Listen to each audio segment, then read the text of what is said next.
Hello, my name is Zoe Elliott. I recently graduated from the University of North Florida, where I worked with Dr. Vacalinia, a professor at UNF, on our paper, Proof by Asset, a blockchain-backed model for asset-based authentication.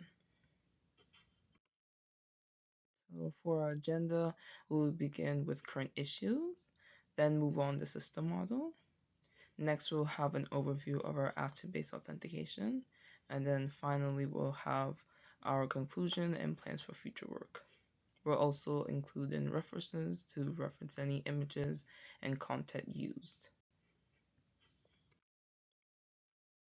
So mainly in today's digital ecosystem, online services, they are constantly being defending themselves against a large amount of fraudulent and automated account registrations. So to mitigate these threats, there are different services that providers that usually have their own safeguards that force users to prove if they are human, legitimate, or if they are automated bots. Even though these methods they are commonly used to help with security, it's also causing issues for legitimate users where they have to prove themselves all the time and it can cause an inconvenience. So to solve this problem, we propose an asset-based authentication using blockchain. So we will have a smart contract which will act as a mediator and enforce different rules and regulations to make sure our security is reliable. Next, we'll move on into some current issues. So, some current solutions that are implemented are CAPTCHA and email/phone number verification.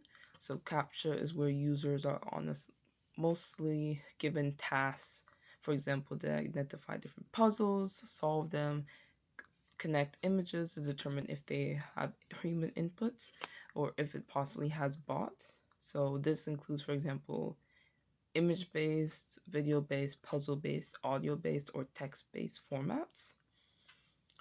And then we also have email/phone verification. So that's where somebody will receive something through email, phone to verify if they are human or a bot.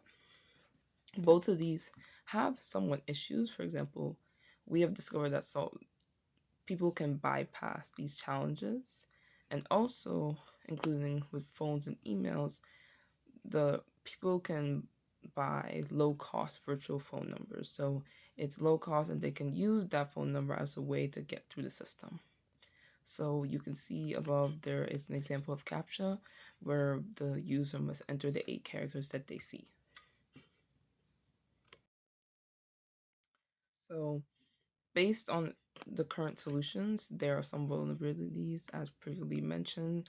It's easy to bypass CAPTCHA, emails, and phone numbers authentication. There's also the ability to abuse account registration processes. So, for example, users creating multiple accounts for the free account creations. This also introduces malicious registrations. So we can have denial of service attacks, possibly data scraping, or even manipulation of platform features and metrics.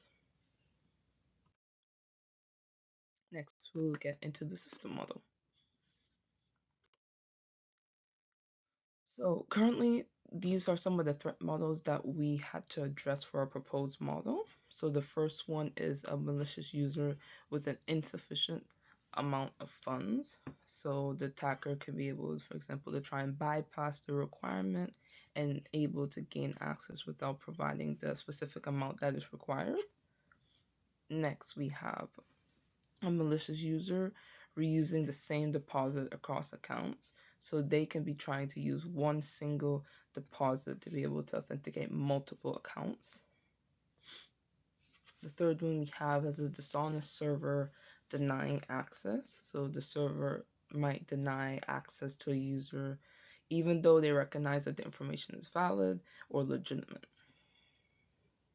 Fourth, we have a dishonest server blocking withdrawals. So a server could stop the user from retrieving their assets that they provided, the assets that were locked that they provided when they entered the system. And the last one is attackers repeatedly calling a function before the contract finishes update. Some attackers try to do this to manipulate and drain different funds since the balances or variables they aren't corrected in time. Next, we'll move into the asset-based authentication program. So we propose two separate proposals. So we have the off-chain, which is an asset-based off-chain asset-based authentication. So it's where the users have to prove asset ownership without locking funds. While for on-chain asset-based authentication, the user must lock the funds, or we also call cryptocurrency, into a smart contract as collateral for the authentication. So first, we have the off-chain asset-based authentication. So for step one, the user, also known as the client, they will tell the server which blockchain account they want to use. Step two, the server will respond with a unique random challenge message tied to the user's request. Step three, the user's wallet signs the challenge using the private key associated with the blockchain account. Step four, the server uses a standard cryptographic verification to confirm that they signed the challenge.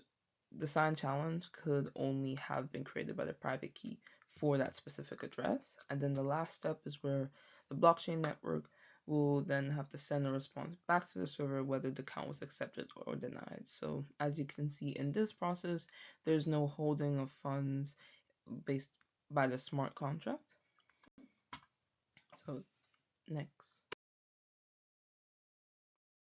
The second one is on-chain asset-based authentication. So for step one, the user will deposit assets into the smart contract. Step two, the user sends login requests to the server.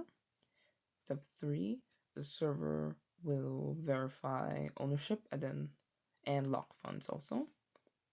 Step four, the server grants or denies access. So for example, if the user provide the correct amount of assets to be let in, then they will receive access. But for example, if they provided a less amount or a lower amount than what is required by the server, then they will be denied. So step five, the server will send a response back to the user whether the account was accepted or denied.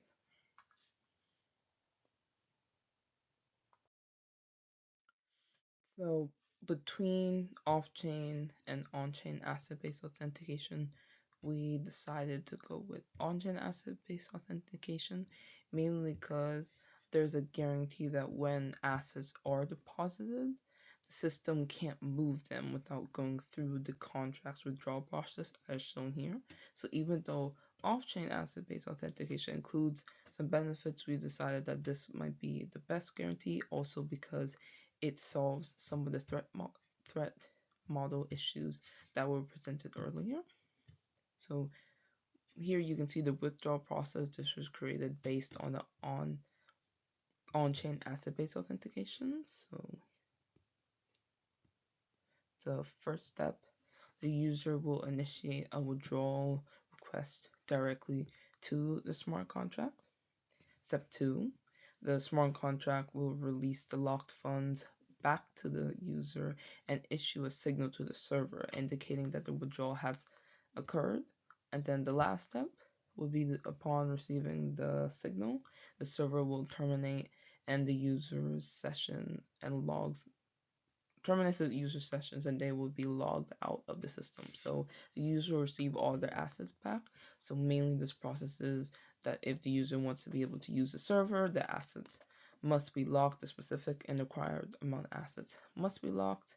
And then once they are complete, or they have completed using the server, they will send the withdrawal process or withdrawal stating that they would like to leave and they would like their assets back, where their assets will be released back to them.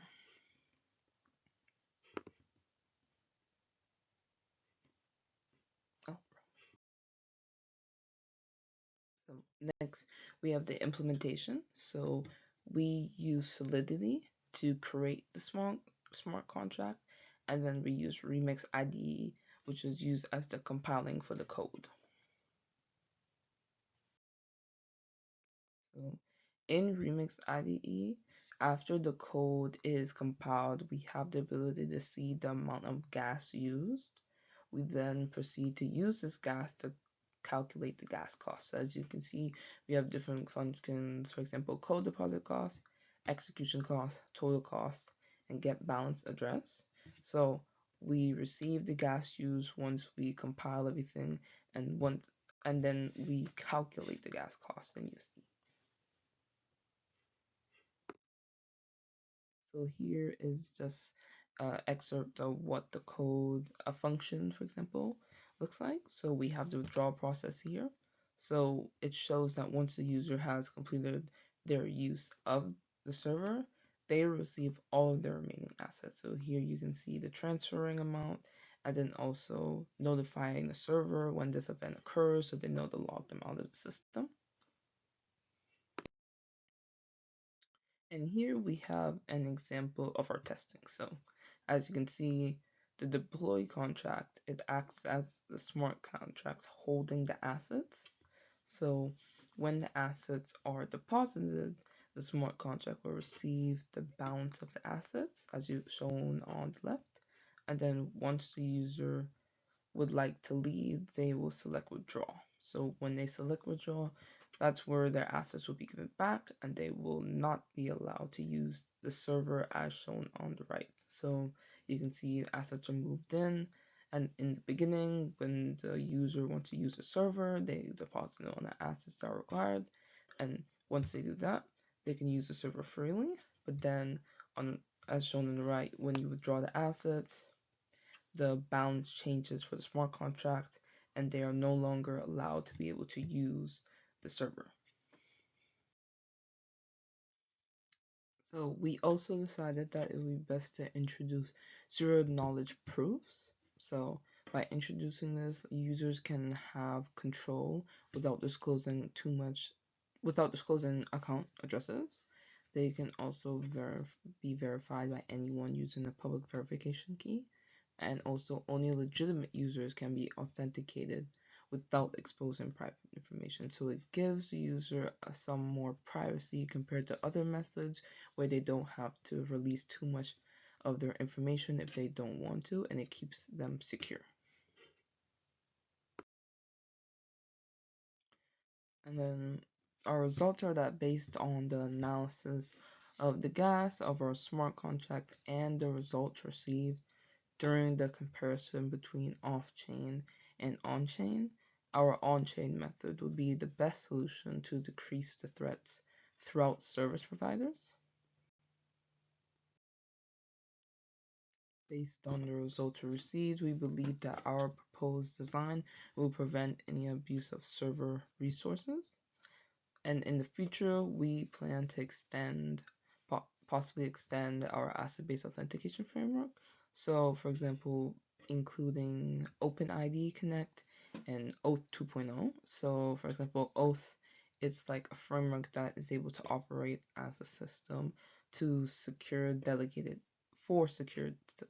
access. And then OpenID Connect is known as OIDC, so it can allow different third parties to post information securely about end users and authentication sessions. And here we have a list of references that were used throughout this presentation. Thank you.